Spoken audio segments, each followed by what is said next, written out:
Get ready, start.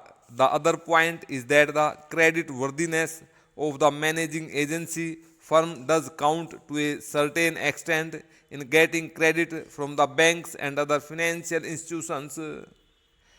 Yesterday, it was mentioned by my honorable friend that the crux of the problem is the question of payment of remuneration to a particular managing agency system.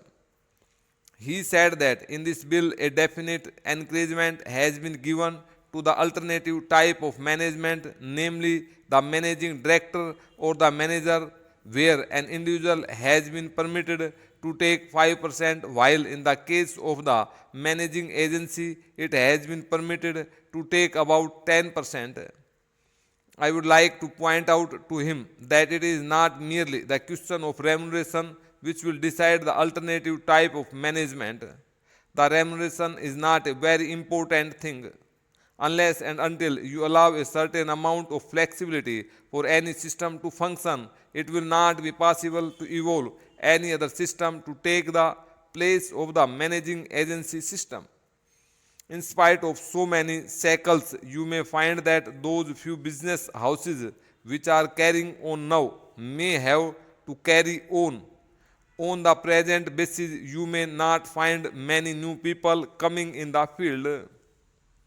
Several times it has been mentioned in this house why the business community has not prescribed for itself a code of conduct. In this connection, I would like to point out that a degree or diploma is essential for the profession, and in case of violation of the code, sanctions should be provided by it to prevent a person from practicing the profession. Today, even Ashok Mehta and C.C. Shah can set up a grocery shop and become businessmen.